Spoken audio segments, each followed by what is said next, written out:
Salam guys, j'espère que vous allez bien, moi ça va super bien. Tey dañu ñëw ci beneen vidéo tey bi nag dama leen war nañu jouer ak 3 défenseurs.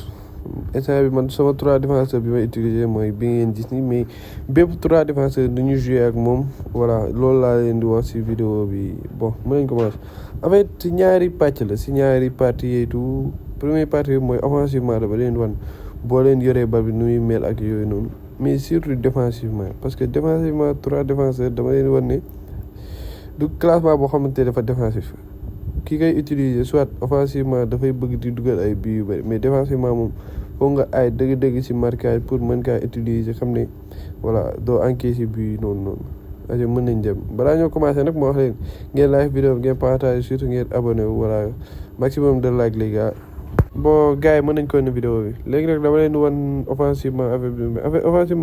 affaire bu garaaw la ji nga joueurs yi nii yëpp ngay gis nii da ngay am large choix passe foo tourné di nga ci joueur boobu passe et tout te joueurs yi dañuy démarqué wu pour nga passe ñu dugal surtout attaquant yoo xamante seen conscience offensive dafay yéeg mais beneen astuce tamit ma leen di conseillé tamit ngeen di jouer si air bi ay centre bëgg en fait boo tegee ay attaquant yu mën bëgg boo leen tegee si air bi dina baax xam ne boo leen tegee si digg bi en fait dina baax pour ngay mën a mbëkk bari et tout.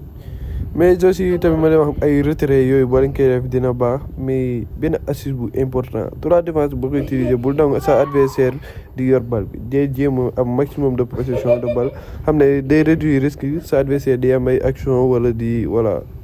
dina mën a dominer pour dugal sinon défensivement moom da ngay dee.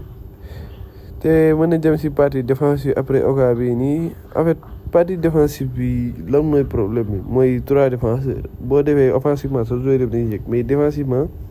da ngay bàyyi ay large défensive ba nga xamante ne adversaire bi day am choix tamit moom di mën a passe di dugal surtout boo amee ay joueurs yoo xam ne dañoo gaaw. moo tax li ma leen di conseil mooy boo leen utee 3 défenseurs da leen teg out 3 4 1 2 voilà xam ne boobaa dina am ñaari milieu défensif yoo xamante ne dinañ mën a prendre le relais jàppale sa joueur sa défenseur yi voilà loolu laa ma doon conseillé tout bon ma leen wax ngeen live vidéo bi ngeen partage surtout ngeen abonné wu